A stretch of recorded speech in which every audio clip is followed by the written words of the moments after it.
Hi friends, welcome to Sharath seated YouTube channel. ఈరోజు మనం తెలుగులో వ్యాకరణం చెప్పుకుందాం. ముందుగా తెలుగు వ్యాకరణంలో సందులు సమాసాలు అనేవి చాలా ఇంపార్టెంట్. అందులో మొట్టమొదటి సంధి వచ్చేసి సవర్ణ దీర్ఘ సంధి. ఈ సవర్ణ దీర్ఘ సంధిలో చూడండి, ఇక్కడ ఫస్ట్ సూత్రం చూడండి.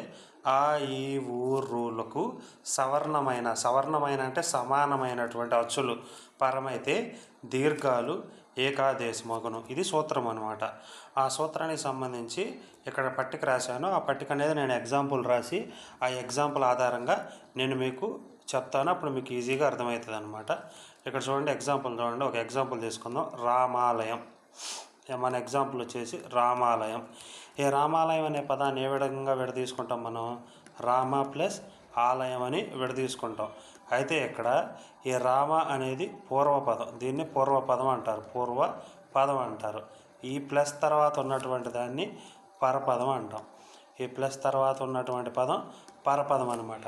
అయితే ఇక్కడ మన పూర్వపదంలో మా అనేది వచ్చా హల్లు. ఆ మా అనే హల్లులో మనకి ఆ అనే అచ్చు ఉంది. తర్వాత ఇక్కడ ఫస్ట్ అక్షరం చూడండి, ఇక్కడ ఆకు దీర్ఘం ఇస్తే ఆ అని ఉంది. మనకి ఇక్కడ ఆల్రెడీ ఇక్కడ టేబుల్ చూసాం కదా, మనకి అకారానికి అంటే ఇక్కడ మనకు ఆ వచ్చింది కదా, అకారానికి ఈ లేదా ఆ కానీ ఈ కానీ ఊ కానీ రూ కానీ ఇక్కడ ఉండే చూడండి, ఆ ఈ ఊ రూలకు ఈ లెఫ్ట్ సైడ్లో ఉన్నటువంటి అక్షరాలకి రైట్ సైడ్లో కూడా అంటే పరపదంలో కూడా అవే అక్షరాలు కనుక వస్తే అది ఆ రావచ్చు, ఆకు దీర్ఘం ఇస్తే ఆ రావచ్చు. ఏదైనా సరే అవే అక్షరాలు రావాలి. అంటే ఈ ఉంటే ఈ కానీ ఈకి దీర్ఘం ఇస్తే ఈ కానీ, ఊ ఉంటే ఊ కానీ ఊకి దీర్ఘం ఇస్తే ఊ కానీ, రూ ఉంటే రూకి దీర్ఘం ఇస్తే రూ కానీ రావాలన్నమాట. ఆ విధంగా ఆ ఈ ఊరులకు సవర్ణమైన అంటే సమానమైనటువంటి అచ్చులు కనుక వస్తే దాన్ని సవర్ణ దీర్ఘ సంధి అంటారనమాట. ఇప్పుడు ఇక్కడ చూడండి ఎగ్జాంపుల్లో, ఇక్కడ మనకి లెఫ్ట్ సైడ్ ఆ వచ్చింది, రైట్ సైడ్ కూడా ఆనే వచ్చింది. అప్పుడు మనకి ఏం రావాలి? ఆకు దీర్ఘం ఇస్తే ఆ అనేది రావాలి. కాబట్టి అక్కడ ఫస్ట్ పైన ఏముంది చూడండి, రామ అని ఉంది, తర్వాత ఆలయం అని ఉంది. ఇప్పుడు మనకి రామాలయం అని రావాలంటే మాకి దీర్ఘం రావాలి. మాకి దీర్ఘం ఏ విధంగా వస్తుంది చూడండి, ఇక్కడ మా ఉంది. మా అనే అక్షరం ఏ విధంగా ఏర్పడిద్ది అసలు? మ్ ప్లస్ ఆ ఈక్వల్ టు మా. ఓకేనా? కానీ ఇక్కడ మనకి మాకు దీర్ఘం ఇస్తే మా రావాలి. మనకి సంధి సూత్రం ద్వారా మనకి ఆ అనేది వచ్చింది. కాబట్టి ఇక్కడ మ్ ప్లస్ ఆ ఈక్వల్ టు మాకు దీర్ఘం ఇస్తే మా. ఈ విధంగా మనకి రామాలయం అను రూపం ఏర్పడుతుందన్నమాట. చాలా ఈజీ, వెరీ వెరీ సింపుల్ అనమాట.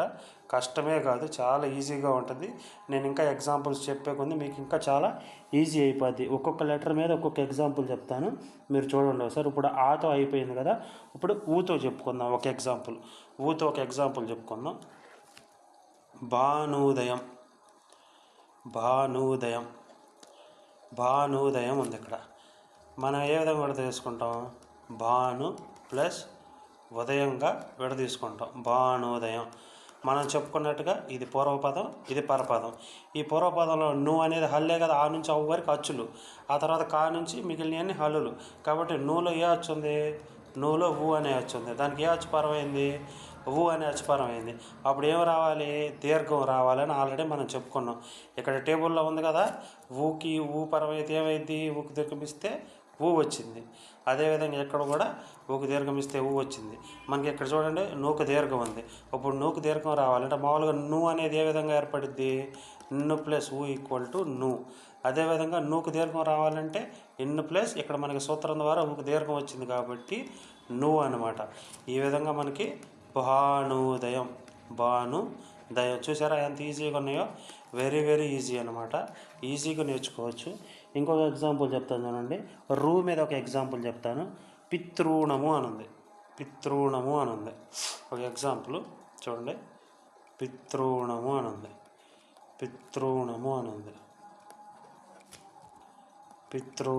ఉంది. ఎగ్జాంపుల్. దీన్ని మనం ఏ విధంగా విడదీసుకుంటామంటే పితృ ప్లస్ రుణంగా విడదీసుకుంటాం. ఇక్కడ మనకి త్రూలో ఏ శబ్దం వస్తుంది? రూ అనేది ఉంది. దానికి పరపదంలో ఏముంది? రూ అని ఉంది. అప్పుడు ఏం రావాలి మనకి? రూకి దీర్ఘం ఇస్తే రూ రావాలి. ఇక్కడ ఆల్రెడీ త్రూ ఉంది కాబట్టి త్రూకి రూ, అప్పుడు ఏమైంది? త్రూ వచ్చేసిద్ది. ఆ విధంగా పితృణం. చూసారా ఎంత సింపుల్? వెరీ వెరీ ఈజీ అనమాట. ఈ విధంగా చాలా ఎగ్జాంపుల్స్ ఉంటాయి. నేను కొన్ని ఎగ్జాంపుల్స్ ఇస్తాను ఇక్కడ, మీరు ట్రై చేయాలి కొన్ని ఎగ్జాంపుల్స్. ఓకేనా? నేను ఇక్కడ రాస్తాను చూడండి ఎగ్జాంపుల్స్, వెరీ ఈజీ అనమాట. మునీశ్వర, మునీశ్వర. దేవాలయం, దేవాలయం, దేవాలయం. అదేవిధంగా పరమాన్నం, పరమాన్నం, పరమాన్నం. తర్వాత వచ్చేసి ఇంకా విద్యాధికుడు అని ఉంది, ఇక్కడ రాస్తా చూడండి. తర్వాత వచ్చేసి విద్యాధికుడు. ఇది కొంచెం కష్టం అనిపిస్తుందేమో, కష్టం కాదు, చాలా ఈజీ. విద్యా ప్లస్ అధికుడు, విద్యాధికుడు అంటే విద్యా ప్లస్ అధికుడు. ఇక్కడ ధ్యాలో ఏముంది? ఆ ఉంది. ఇక్కడేముంది? ఆ ఉంది. ఆ కలిసినప్పుడు ఏమో రావాలి? ఆ దీర్ఘమిస్తే ఆ రావాలి. ఆ విధంగా ధ్యా ప్లస్ ఆ ఏమైంది? ధ్యా అయింది. చూసారా ఎంత ఈజీగా ఉందో? చాలా ఈజీ సందులు, చాలా ఈజీ. జస్ట్ మనం ఒక లైన్ గుర్తుపెట్టుకుంటే ఈజీగా సందులు అనేవి వచ్చేస్తాయి అన్నమాట మనకి. అదేవిధంగా ఇంకా చూడండి ఎగ్జాంపుల్, మహేంద్రుడు, మహేంద్రుడు, మహేంద్రుడు. చూశారు కదా? ఇవన్నీ సవరణ దీర్ఘ సంధి ఎగ్జాంపుల్స్ అనమాట. ఇంకా మీరు మీ టెక్స్ట్ బుక్స్లో సొంతంగా ట్రై చేస్తే ఈజీగా వచ్చేస్తాయి అన్నమాట. మనం ఇప్పుడు సెకండ్ ఎగ్జాంపుల్ సెకండ్ సంధి చూద్దాం. సెకండ్ సంధి ఏంటంటే గుణసంధి, గుణసంధి. గుణసంధి సూత్రం చూడండి. అకారానికి, అకారానికి ఈ ఉ రు లు పరమైతే, పరమైతే ఏమొస్తాయి? ఏ ఓ అర్ ఏకాదేశమగును, ఏకాదేశంగా లేదా ఏకాదేశమగునన్న ఒకటేను వస్తాయి. అంటే ఇక్కడ కూడా ఒక టేబుల్ వేస్తాను చూడండి. అకారానికి ఏ ఉండాలి? ఈ ఉండాలి, ఊ ఉండాలి, రు ఉండాలి. అప్పుడు ఈ ఉంటే ఏమొస్తుంది? ఏ వస్తుంది. ఊ ఉంటే ఏమొస్తుంది? ఓ వస్తుంది. రు ఉంటే ఏమొస్తుంది? అర్ వస్తుంది. ఈ టేబుల్ అనేది గుర్తుపెట్టుకోవాలి. ఈ టేబుల్ మీ మైండ్లో ఉంటే ఆటోమేటిక్గా మీకు సందులు అనేది చాలా ఈజీగా వచ్చేస్తాయి అన్నమాట. కష్టమే కాదు అసలు సందులు. దీనికి ఒక చిన్న ఎగ్జాంపుల్ ఇస్తాను, ఆ ఎగ్జాంపుల్ బట్టి మనం చెప్పేసేద్దాం. చూడండి, ఆల్రెడీ మీరు ఎప్పటి నుంచో వింటున్న ఎగ్జాంపుల్ ఇస్తాను. సర్వేశ్వర ఉంది, సర్వేశ్వర. సర్వేశ్వర అంటే ఏంటి? దీన్ని ఏ విధంగా కూడా తీసుకుంటాం? సర్వ ప్లస్ ఈశ్వర అని విడ తీసుకుంటాం. మనం ఆల్రెడీ లాస్ట్ టైం చెప్పుకున్నాం, ఇది పూర్వపదం, దీన్ని పరపదం అంటారు. పూర్వపదం అంటే లెఫ్ట్ సైడ్ ఉండేది, పరపదం అంటే రైట్ సైడ్ ఉండేది అని అర్థం అనమాట. పూర్వపదం అంటే ప్లస్కి ముందు, పర అంటే లెఫ్ట్ ప్లస్కి తర్వాత ఉన్నటువంటి పదం అని అర్థం అనమాట. ఇక్కడ ర్వాలో మనకి ఏ అక్షరం ఉంది? ఆ అనే అక్షరం ఉంది. ఈలో ఏ అక్షరం ఉంది? ఈలో ఈనే ఉంటుంది. అర్థమవుతుందా? అయితే ఇక్కడ మనం ఒకటి గమనించాల్సింది ఏంటంటే, మనం ఎప్పుడైతే ఈ అంటామో అది ఫస్ట్ ఈ అవ్వచ్చు, సెకండ్ ఈ అవ్వచ్చు. ఊ అంటాం కదా, అదేవిధంగా అది ఫస్ట్ అవ్వచ్చు, సెకండ్ అవ్వచ్చు. రు అంటాం కదా, అదేవిధంగా అది ఫస్ట్ది అవ్వచ్చు, సెకండ్ది అవ్వచ్చు, ఏదైనా అవ్వచ్చు అనమాట. అయితే ఇక్కడ ఆ ఉంది, ఈ ఉంది. ఇక్కడ మనం చూడండి, ఆకి ఏమొచ్చింది? ఈ వచ్చింది. ఈ వస్తే ఏం రావాలని చెప్పాము? ఏ రావాలి అని చెప్పి చెప్పుకున్నాం ఆల్రెడీ మనం. కాబట్టి ఇక్కడ చూడండి, మనకి ఇక్కడ ఏముంది? సర్వే ఉంది. సర్వేలో ఏ ఉందన్నమాట. అంటే ఈ ర్వాని మనం ర్వేగా చేయాలి. ర్వేగా ఏమైతే ర్వా, ఆల్రెడీ ఇక్కడ మనకి సూత్రం ద్వారా ఏ వచ్చింది. ఏ వస్తే ఏమైద్ది? ర్వే అయిద్ది. ఆటోమేటిక్గా ర్వే అయిపోద్ది. దాని ద్వారా సర్వేశ్వర అనే పదం ఏర్పడిద్ది అనమాట. చూసారా అంత సింపుల్గా ఉందో? వెరీ ఈజీ అనమాట. ఒకటికి రెండు సార్లు చూసినా విన్నా సరే మనకి గుర్తుండిపోతాయి. నెక్స్ట్ ఎగ్జాంపుల్ చూడండి. నెక్స్ట్ ఎగ్జాంపుల్ చెప్తాను. నెక్స్ట్ ఎగ్జాంపుల్ వచ్చి రాజర్షి. నెక్స్ట్ ఎగ్జాంపుల్ వచ్చి రాజర్షి. రాజర్షి అని ఉంది. దాన్ని ఏ విధంగా విడ తీసుకుంటాం? రాజా ప్లస్ ఋషి అని ఉంది. అయితే దీన్ని పూర్వపదం అంటాం, దీన్ని పరపదం అంటాం. ఇక్కడ జా అనేది హల్లు. ఆ జా అనే హల్లులో ఏ వచ్చింది? ఆ అని వచ్చింది. దానికి ఏ అక్షరం పరమైంది? రు అనే అక్షరం పరమైంది. మనకి ఇది ఇక్కడ టేబుల్ వేసుకున్నాం చూసారా? ఆకి ఏం పరమైంది? రూ పరమైంది. రూ పరమైతే ఏం రావాలని చెప్పాను? అర్ర రావాలని చెప్పాను. అర్ర వస్తుంది. ఇప్పుడు అర్ర వచ్చే విధంగా చూడండి, ఇక్కడ రాజా ఉంది. ఋషి దగ్గర మనకి ఏం రావాలి? అర్ర రావాలి. అదేవిధంగా వస్తుందంటే రాజా ప్లస్ ఋషిగా మనం విడ తీసుకున్నాం. అయితే మనకు సూత్రం ద్వారా అర్ర అని వచ్చింది. అర్ర అని వచ్చి రాజా ప్లస్ అర్ ప్లస్ షీగా అయిపోద్ది. ఈ రూ ప్లేస్లో అర్ర వచ్చేసిద్ది. అప్పుడు ఇక్కడ చూడండి, రాజా ప్లస్ అర్ర ఏమైద్ది? రాజర్ర అయిపోద్ది. ఇక్కడ షీ రాసుకుందాం, మీకు అర్థం అవ్వాలని చెప్పి పాయింట్ పాయింట్ రాస్తున్నా. ఆ తర్వాత రాజర్ ప్లస్ షీ ఏమైద్ది? రాజర్షి అయిపోద్ది అనమాట. ఇంత లైన్ ఉంది దానికి. కాకపోతే ఇవన్నీ మీకు అర్థం అవ్వాలని చెప్పి నేను లైన్ టు లైన్ రాశాను, కానీ అంత అవసరం లేదు, మీకు సింపుల్గా అర్థం అవ్వాలని చెప్పి రాశాను. అదేవిధంగా దేవర్షి, దేవర్షి అనేది కూడా దానికి సంబంధించినటువంటి ఎగ్జాంపుల్ కాబట్టి చెప్తున్నాను. చూడండి, దేవ ప్లస్ ఋషిగా విడదీసుకుంటాం. ఓకేనా? ఇక్కడ ఇది పూర్వపదం పరపదం. ఈ పూర్వపదంలో వా అనే హల్లులో ఆ అని వచ్చింది, దానికి ఏం పరమైంది? రూ పరమైంది. మన సూత్రం ప్రకారం ఆఖరి రూ పరమైతే ఏం రావాలి? అర్ర రావాలి. అర్ర వచ్చిన తర్వాత దాన్ని చూడండి, దేవ ప్లస్ అర్ర ప్లస్ షి అని రాసుకుంటాం. ఒకసారి మీరు అదంతా కలిపి చదవండి. దేవర్షి, మీరు చదువుతుంటేనే అర్థమైపోవట్లా, దేవర్షి. ఆ విధంగా సింపుల్గా రాసుకుంటాం అనమాట. నేను దీనికి సంబంధించినటువంటి కొన్ని ఎగ్జాంపుల్స్ ఇక్కడ రాస్తాను, అవి మీరు ప్రాక్టీస్ అయిపోతే మీకు అర్థమైపోయినట్టే. హితోక్తి, హితోక్తి అనేది ఒక ఎగ్జాంపుల్ అనమాట. అదేవిధంగా గర్వోన్నతి, అదేవిధంగా గర్వోన్నతి, అదేవిధంగా గర్వోన్నతి. నెక్స్ట్ ఇంకోటి రాస్తాను చూడండి, మహోద్యమం, మహోద్యమం, మహోద్యమం, మహోద్యమం అని ఉంది కదా, ఆ విధంగా అనమాట. నెక్స్ట్ చూడండి, భరతోత్పత్తి అని ఉంది, భరతోత్పత్తి, భరతోత్పత్తి అని ఉంది. ఇవన్నీ ఎగ్జాంపుల్స్ అనమాట, ఈజీగానే ఉంటాయి. మీరు బ్రేక్ చేసి ఒకసారి ట్రై చేస్తే మీకు ఎంత కఠినమైన ఎగ్జాంపుల్ అయినా సరే చాలా ఈజీగా అనిపిస్తుంది. అర్థమవుతుందా? చాలా సింపుల్ అనమాట, ఏమీ ఉండదు. మీరు కష్టమని అనుకుంటే మీరు చేయలేరు అనమాట. నెక్స్ట్ వన్ చూడండి, థర్డ్ వన్ వచ్చేసి వృద్ధి సంధి, వృద్ధి సంధి, వృద్ధి సంధి. ఈ వృద్ధి సంధి సూత్రం వచ్చేసి, ఈ వృద్ధి సంధి సూత్రం, ఈ వృద్ధి సంధి సూత్రం వచ్చేసి సూత్రం చూడండి, అకారానికి, అకారానికి అన్నీ అకారం అకారం అంటున్నారు అనుకోదు. అకారం అంటే ఆ అనే అక్షరం అనమాట. అకారానికి ఏ ఐలు, అకారానికి ఏ ఐలు అనమాట. అకారానికి ఏ ఐలు పరమైతే, అకారానికి ఏ ఐలు పరమైతే, అకారానికి ఏ ఐలు పరమైతే ఐకారం, ఐకారం, ఐకారం. ఓ ఔలో పరమైతే, ఓ ఔలో పరమైతే ఔకారం, ఔకారం ఆదేశంగా వస్తుంది. ఔకారం ఆదేశంగా, ఔకారం ఆదేశంగా వస్తుంది అని సూత్రం అనమాట. ఆదేశంగా వస్తుందని సూత్రం. ఇక్కడ నేను ఒక ఎగ్జాంపుల్ ఇస్తాను, ఎగ్జాంపుల్ ఇస్తే మీకు ఈజీగా అర్థమైపోతుంది. చూడండి, రసయిక అని ఉంది, రసయిక, రసయిక అనేది ఎగ్జాంపుల్. దీన్ని ఏ విధంగా విడదీసుకుంటామంటే రస ప్లస్ ఏకాగా విడదీసుకుంటాం. అది మీకు ఎక్స్ప్లెయిన్ చేసే ముందు నేను ఇక్కడ ఒక టేబుల్ వేస్తాను అండి. ఓ ఔ అయితే అవ్వు వస్తుంది అన్నమాట.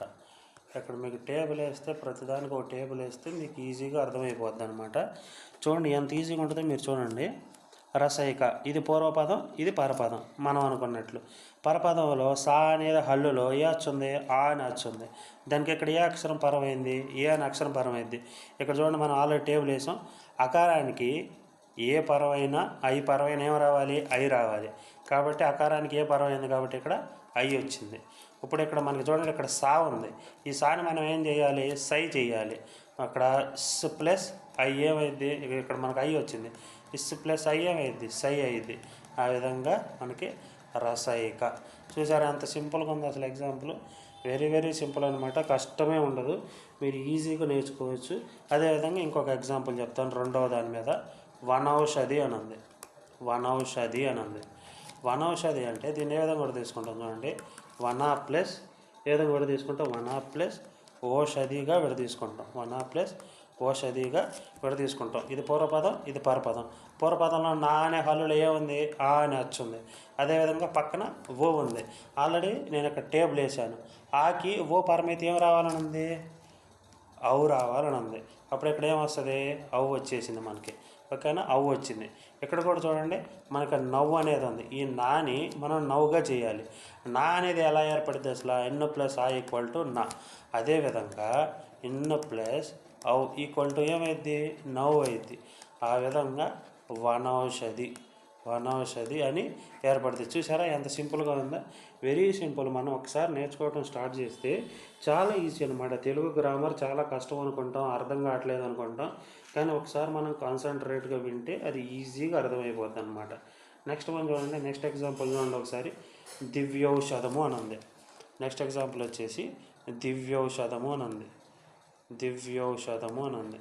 దివ్యౌషధము అని ఉంది. దివ్యౌషధము. ఇప్పుడు దీన్ని ఏ విధంగా విడ తీసుకుంటాం మనం? దివ్య ఏ విధంగా విడ తీసుకుంటాం?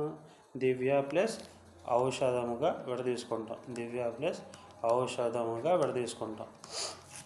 ఇది పూర్వపదం, ఇది పరపదం. వ్యాలో ఏ వచ్చింది? ఆ అని వచ్చింది. ఇక్కడ ఏం పరమైంది? అవు పరమైంది. ఆకి అవ్వు వస్తే ఏం రావాలని చెప్పుకున్నాం? ఇక్కడ టేబుల్ వేసి చూసారా?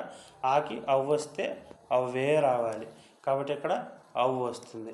మనం కనుక ఒకసారి ఎగ్జాంపుల్ చూడండి. ఎగ్జాంపుల్ మనకు బాగా గమనిస్తే దివ్యవ్ అని ఉంది. దివ్యవ్ అంటే ఇక్కడ వ్యాకి మనకి ఇక్కడ సూత్రం ద్వారా ఏమొచ్చింది? అవ్వు వచ్చింది. వ్యాకి అవ్వు పరం అయితే ఏమైంది? దివ్యవ్ అవుతుంది అనమాట. దివ్యవ్ అయిపోతుంది. ఆ విధంగా దివ్యౌషధం. చూసారా ఎంత ఈజీగా ఉందో? వెరీ వెరీ ఈజీ అనమాట. నేను ఆల్రెడీ 3 ఎగ్జాంపుల్స్ చెప్పాను. నేను ఒక 2-3 ఎగ్జాంపుల్స్ ఇక్కడ రాస్తాను, మీరు అవి ప్రాక్టీస్ అవ్వండి. వనౌషధి. అదేవిధంగా అష్టైశ్వర్యం. దేవైశ్వర్యం. చూసారా ఆల్రెడీ అప్పుడే 3 ఎగ్జాంపుల్స్ అయిపోయినాయి, 3 సందులు కూడా అయిపోయినాయి. అదేవిధంగా చూసారా ఎంత సింపుల్గా ఉన్నాయో? అందరం కష్టం అనుకుంటారు, నేను ఆ కష్టాన్ని ఎంత సింపుల్ చేశాను చూసారా? ఆ విధంగా ఈజీగా నేర్చుకోవచ్చు. 4th వన్ వచ్చేసి యణాదేశ సంధి. మనం డైలీ 4 సందులు ఒక వీడియోగా చేసుకుందాం. యణాదేశ సంధి అంటే మనకు సంధిలోనే సూత్రం ఉందన్నమాట. యణాదేశ సంధి యావరాలు అనేవి ఆదేశంగా వస్తాయి. యావరాలు ఆదేశంగా వస్తాయి అన్నమాట. ఆదేశంగా అంటే ఏంటో చూద్దాం. యణాదేశం అంటే ఈ ఊరులకు అసవర్ణ అచ్చుల పరమైతే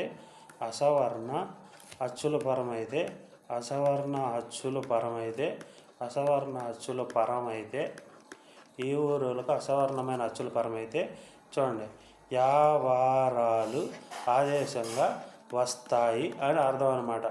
ఈ ఊరులకు అసవర్ణమైన అచ్చులు అంటే నేను ఒక ఎగ్జాంపుల్ చెప్పేటప్పుడు మీకు క్లారిటీగా వివరించి చెప్తాను. ఒక ఎగ్జాంపుల్ తీసుకున్నాం. ఇక్కడ ఒక ఎగ్జాంపుల్ వచ్చేసి ప్రత్యేకం అని ఉంది. ఒక ఎగ్జాంపుల్ చెప్తా. ప్రత్యేకం అని ఉంది. ఈ ప్రత్యేకం అనేది మనం ఏ విధంగా విడదీస్తాం? ప్రతి ప్లస్ ఏకంగా విడదీస్తాం. ఇది పూర్వపదం, ఇది పరపదం. ఈ తీలో ఏ అచ్చు ఉంది? ఈ అని అచ్చు ఉందన్నమాట. ఈ అనే అచ్చుకి సేమ్ ఈ కనుక వచ్చింది అనుకోండి, అది సవర్ణ దీర్ఘ సంధి. కానీ ఇక్కడ ఈ రాకుండా ఏమొచ్చింది? ఏ వచ్చింది. మనకి ఆకి ఏ వస్తే అది వృద్ధి సంధి, కానీ ఇక్కడ ఆ రాల, ఈ వచ్చింది. ఇక్కడ ఈ వచ్చిందంటే ఈ కాకుండా దానికి ఆపోజిట్, అంటే ఈ కాకుండా ఇంకా వేరే ఏ అక్షరం వచ్చినా సరే, ఈ కాకుండా వేరే ఏదైనా అసవర్ణం అంటే అదే.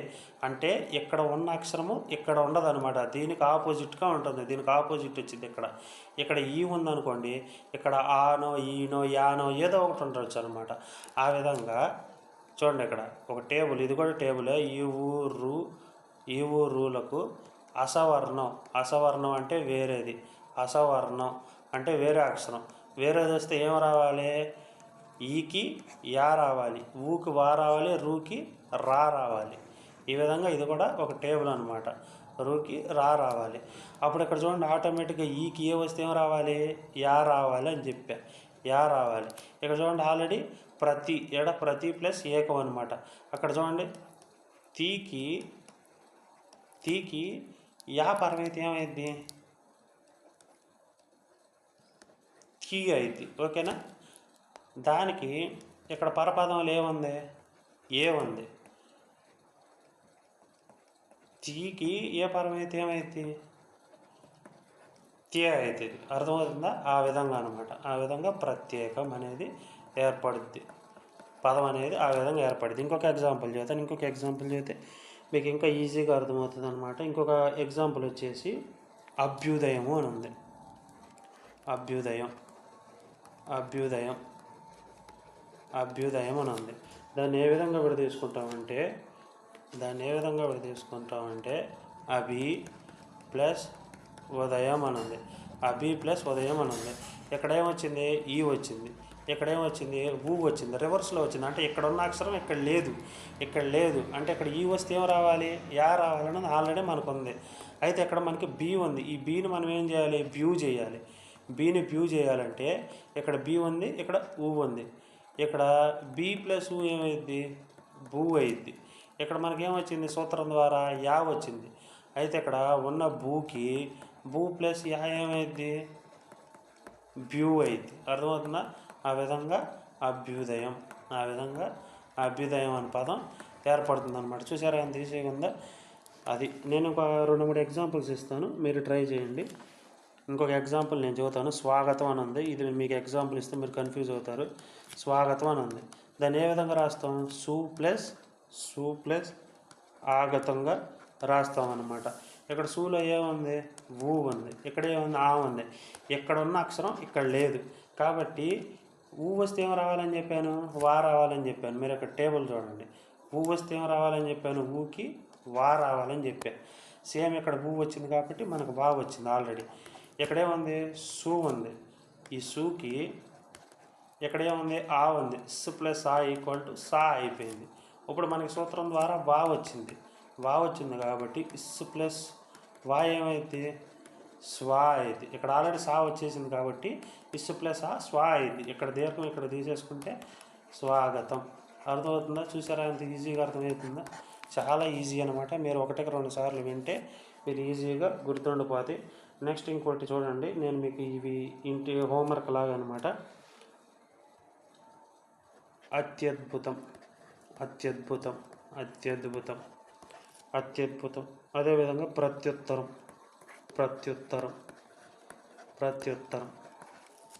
అదేవిధంగా మధ్వరి అంటే నేనే విడదీస్తాను. ఇక్కడ మధు ప్లస్ అరి అని అనమాట. ఇక్కడేముంది? ఊ ఉంది. ఇక్కడేముంది? ఆ ఉంది. ఇక్కడ ఉన్న అక్షరం ఇక్కడ లేదు కాబట్టి ఊ వస్తే ఏం రావాలి? వా రావాలి. అప్పుడు మధు ప్లస్ ఆ ఉంది. ఇక్కడ దూకి ఆ వచ్చేసిద్ది. అప్పుడేమైద్ది? ధా అయిద్ది. ఇక్కడ సూత్రం ద్వారా మనకు వా వచ్చింది కాబట్టి ధ్వా అయిద్ది. మధ్వరి అని ఈ విధంగా ఎగ్జాంపుల్ వచ్చింది అనమాట. నేనే ఒక ఎగ్జాంపుల్ చేశాను. నెక్స్ట్ ఇంకొక ఎగ్జాంపుల్ ఇస్తాను, అది చూడండి. నెక్స్ట్ ఎగ్జాంపుల్ వచ్చేసి అత్యంత. ఈ రోజుకి మన వీడియోలో 4 సందులు అయిపోయినాయి, 4 సందులు అయిపోయినాయి. కాబట్టి మరో వీడియోలో ఇంకొక 4 సందులు చూసుకుందాం. సందులు చాలా ఇంపార్టెంట్. 6th క్లాస్ నుంచి 10th క్లాస్ వరకు సందులు వెరీ ఇంపార్టెంట్ అందరికీ. కాబట్టి మన ఛానల్ చూస్తాం ప్రతి ఒక్కరూ ముందుగా లైక్ చేసి, షేర్ చేసి, అదేవిధంగా కామెంట్ చేయండి, మరియు సబ్స్క్రైబ్ కూడా చేయండి. Thank you for watching our channel. Thank you for watching.